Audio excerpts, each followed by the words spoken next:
Surya is described in chapter 2 after the conclusion of the Kriya exercises.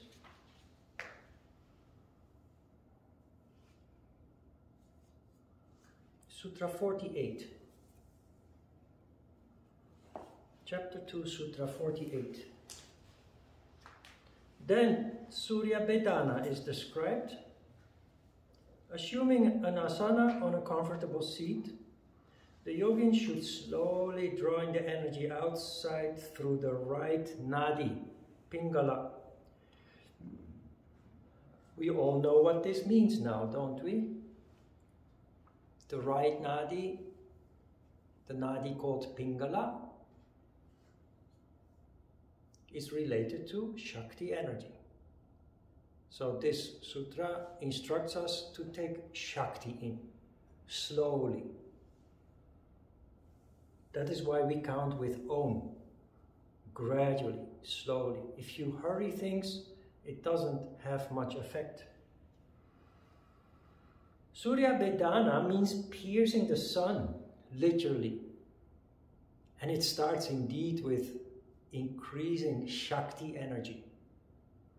Through the sun, Surya, Bindhu, the sun gate at the bottom in the groin that we just stimulated with Siddhasana.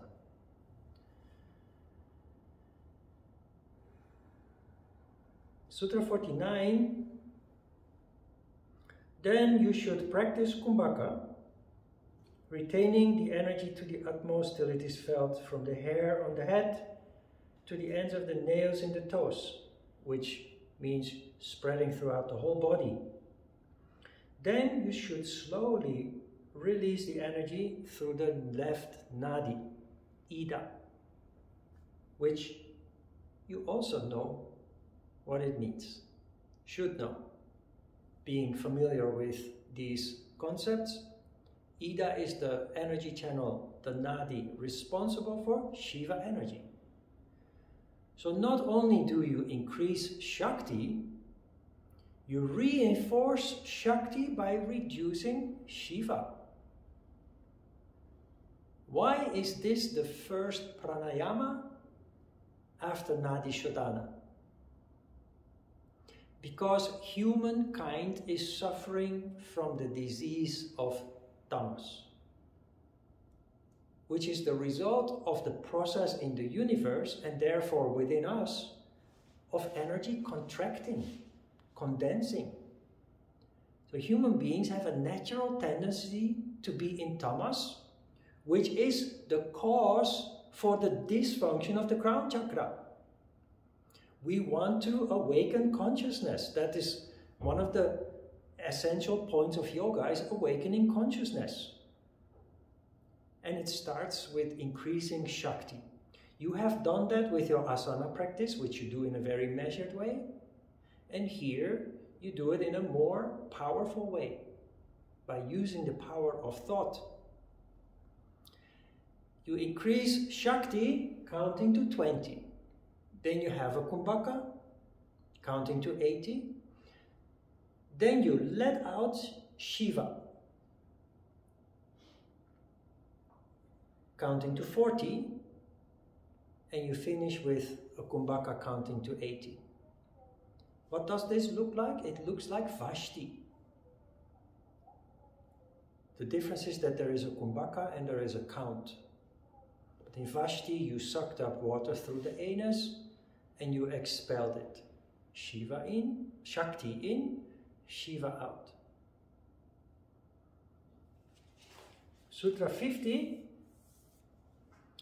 This excellent Surya Vedana should again and again be practiced, as it purifies the brain, destroys diseases arising from excess of wind, and cures maladies caused by worms.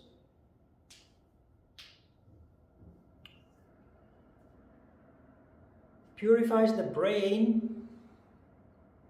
That has actually already been done by institutionalized education. Institutionalized education did not exist when this book was written. Most people did not receive education. And it may be hard to understand, but people whose intellect is not developed, they're very backward. You understand the word backward? They're very backward. They're dumb, to use an easier to understand word. They're very backward. They have no intellect, no intelligence. Purifying the brain is not like a cleansing. No, it's the Shakti energy that gives fuel to the Ajna chakra, the higher chakras. Purifying the brain here means to activate the intellect. That is why yoga does lead to higher intelligence. Even though you've already purified the brain with 20 years of education, modern human beings with a well-developed intellect because of education still increase their IQ after starting practicing yoga. It really does. I have done an IQ test before, and then a couple of years after. It just happened by coincidence, but there was a considerable difference. And I also can explain why. Your education has already led to a relatively high IQ, intelligence quotient. But when you practice yoga and you add the power of vision in the crown chakra, you develop insight into patterns. You develop logical thought and insight into patterns, which is the essence of IQ tests. Have you ever done an IQ test? The more complex the questions become, the more they demand from your ability to see a pattern, to see a logic. And you can have had a lot of education without the ability to see patterns and logic. But any yoga practitioner, also an uneducated person, an illiterate person, will develop insight in patterns and logic. And that is why your IQ, your intelligence, increases considerably because of yoga.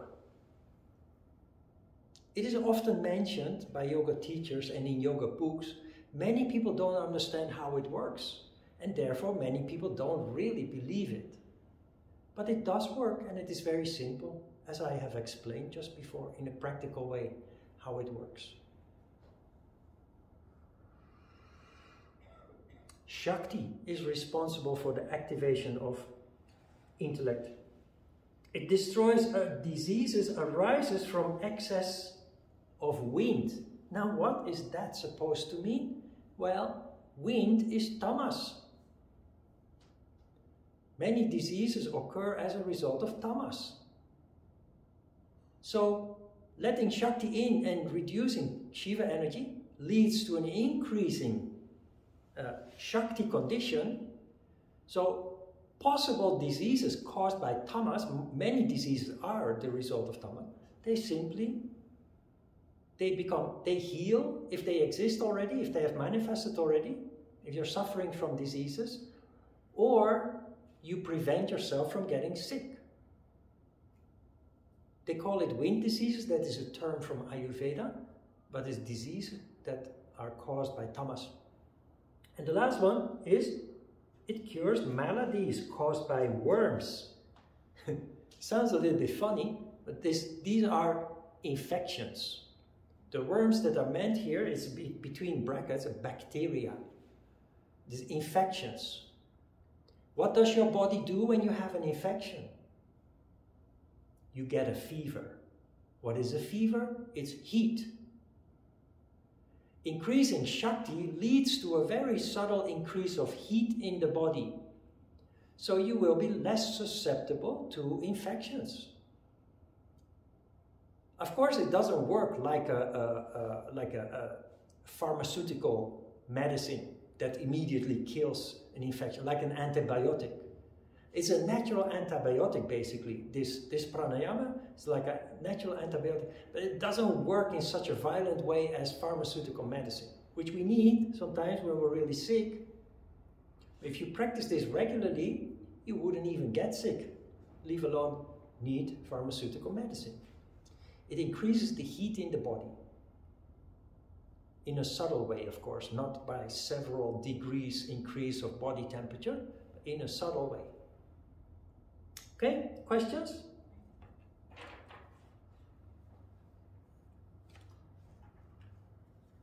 All right. It's very important, I've explained it before, but it's so easy to forget with all the things that I explained. The pattern in yoga is any exercise starts with increasing Shakti. And then you come down to the middle to establish Sattva. But it always starts with Shakti. Even the highest level of meditation, which is Samadhi, starts with Shakti. Yoga starts with asana. After, of course, yama niyama, which is intellectual. And there's a reason for that. That's because we always have a tendency to be in a tamas condition. So you start with Shakti, then you add Shiva, and you level out in the middle. All right.